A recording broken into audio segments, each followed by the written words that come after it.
Comment se faire guérir de son passé?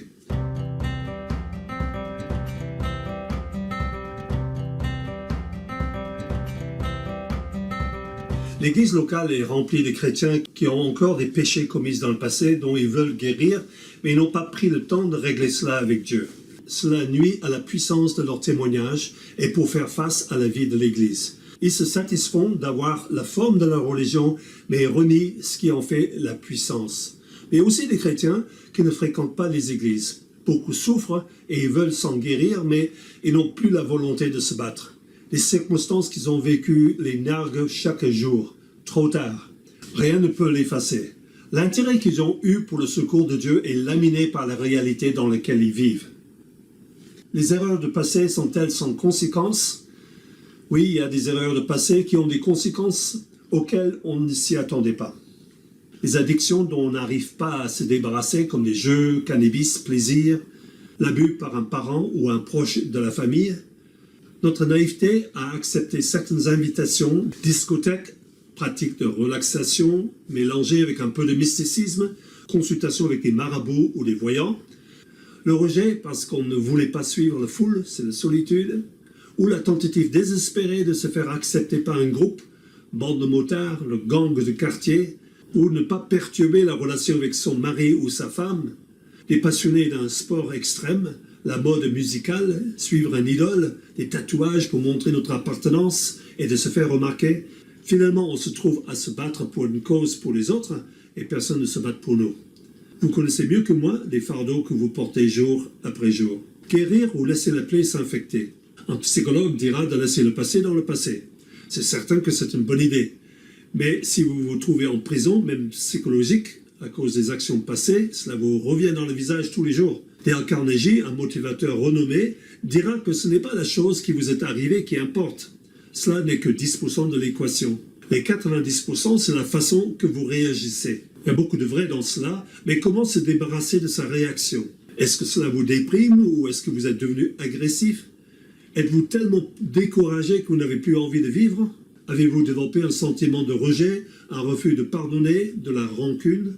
Pire que tout, avez-vous trouvé quelqu'un d'autre à blâmer pour votre échec? Malheureusement, il n'y a rien qu'on puisse faire pour changer le passé. Cela est enregistré pour l'éternité et aucun effort de notre part ne peut l'effacer.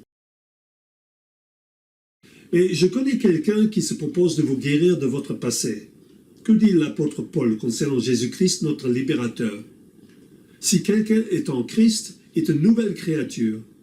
Les choses anciennes sont passées, voici toutes choses sont devenues nouvelles.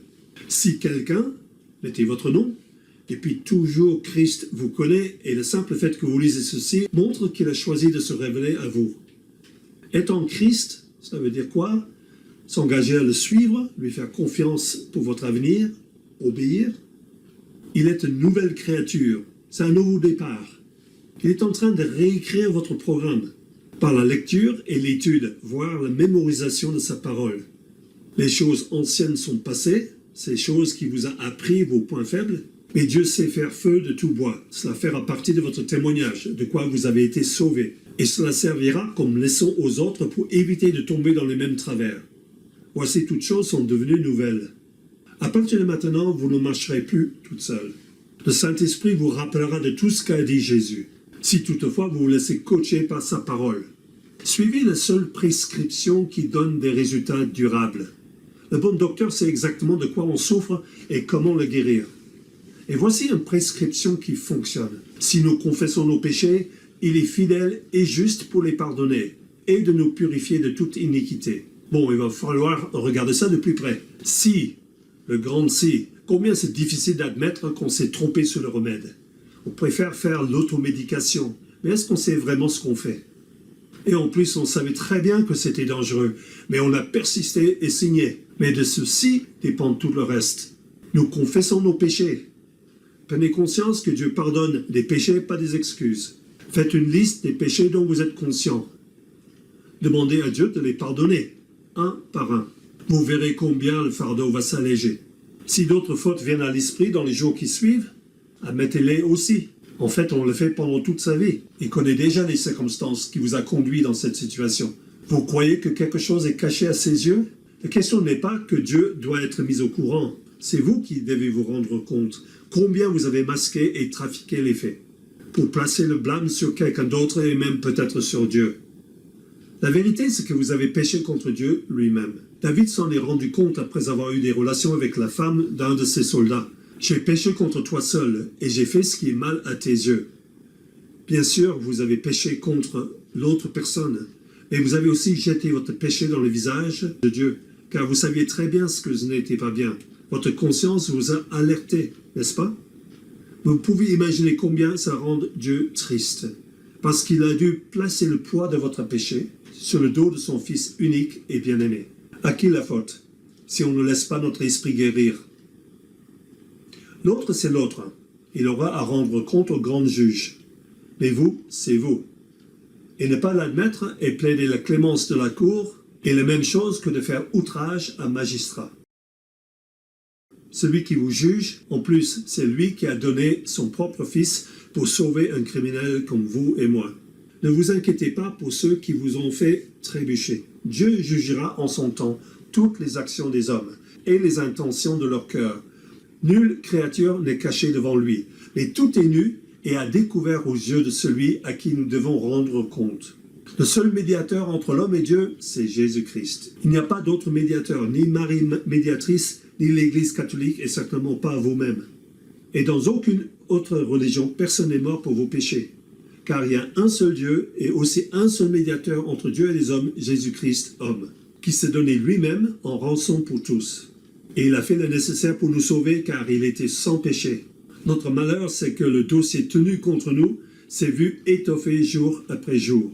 Chaque jour, depuis toujours, nos péchés se cumulent. Seul notre avocat, Jésus, a l'oreille du juge, qui est aussi son Père. Et il a payé notre dette envers la société et envers Dieu. Le sentence capitale de la mort éternelle a été commuée en vie éternelle.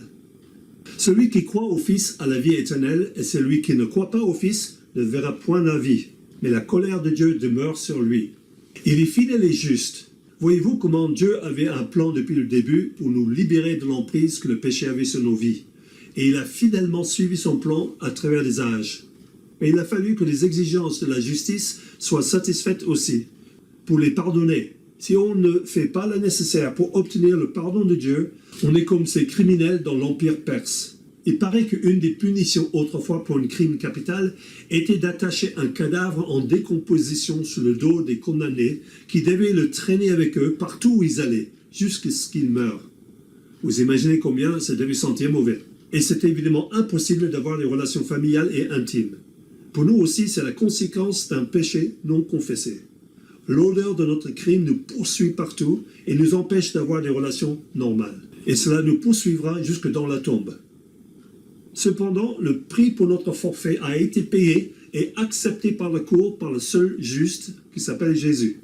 Et pour nous purifier de toute iniquité. Alors, iniquité, c'est de vivre comme s'il n'y avait pas de loi et qu'il n'y avait aucune conséquence pour nos actions. Et ce n'est pas parce qu'on n'a pas encore été rattrapé qu'on peut s'imaginer plus malin que la loi. Tous les criminels s'imaginent qu'on ne les rattrapera jamais. Mais Dieu promet de nous purifier de cette attitude nonchalante devant les conséquences de notre comportement et mettre en nous des nouvelles façons de raisonner et de se comporter qui feront de nous un trophée de sa grâce.